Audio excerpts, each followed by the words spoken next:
and this is how they get to you. Don't get sucked into this. Hey everyone, this is Abby here, and I'm going to be talking about 5 signs you are living your life on autopilot, as well as 5 ways to stop doing it. But before we begin, I wanted to talk about what it means to live on autopilot. And it basically just means that you're doing things so habitual or routinely to the point where you no longer have to use your energy to think or to do things. We go through these motions so often to the point we don't realize how much time has passed. Number 1 is constantly being on your phone. Like, this is a huge time killer, and even though you just checked your phone, you're gonna check it again because you feel that, you have nothing else to do.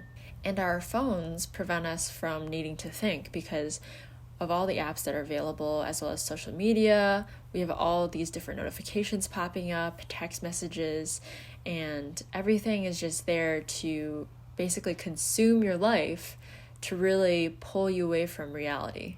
Number 2 is when you have like those 4 a.m. thoughts of doing something amazing and something you never thought you would do, but you feel like you could achieve anything. But the thing is, you don't act on them. You have all these amazing thoughts, but you're laying in bed and you're not moving and you're not getting up and writing things down. There's ways to live a better life, but you're not taking action. Because when you wake up, you're most likely going to not do anything about the stuff you thought of in the middle of the night, and you're just going to go on with your day like it's a regular day, and you're back in that cycle of living on autopilot.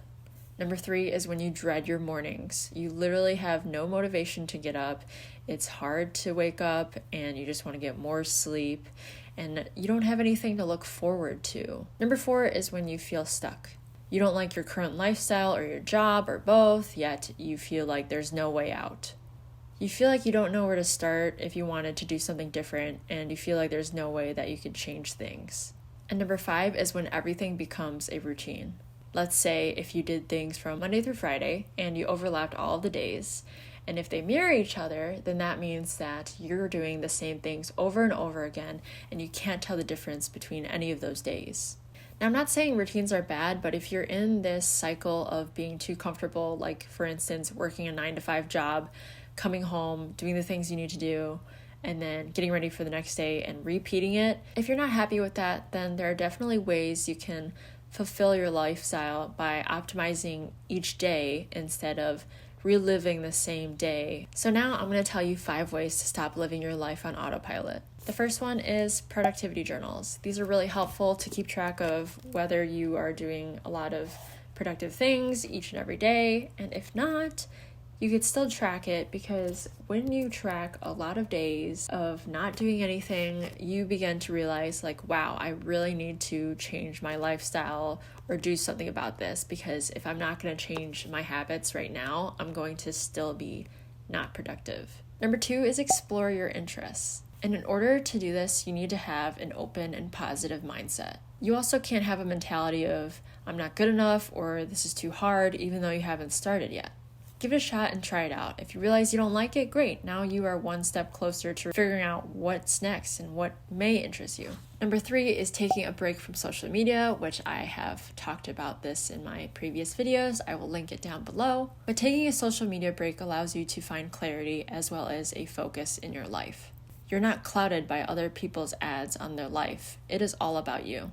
Number 4 is cut binging on shows. Like, they're great. I love my Vampire Diaries, but they do a really great job in allowing me to not focus what I want in life. And also, a crazy thing about Netflix is that in the past, they used to have a 30-second counter until the next episode. And what this did was you had time to think whether or not you should watch another episode, or if you should do something else, or go eat, or go do laundry. Now it is 5 seconds. You don't even have time to think about whether or not to watch another episode. It pushes you, and this is how they get to you. Don't get sucked into this. They literally don't give you enough time to think, and that is why you're watching a lot of episodes for hours. Number 5 is to set goals. Writing your goals down really helps on focusing in on them. If you keep thinking about them, you won't act on them.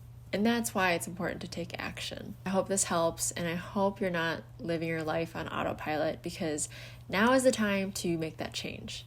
That's all I have for now. If you found any value, please like and subscribe. I really appreciate that. And I'll see you in the next video. Bye!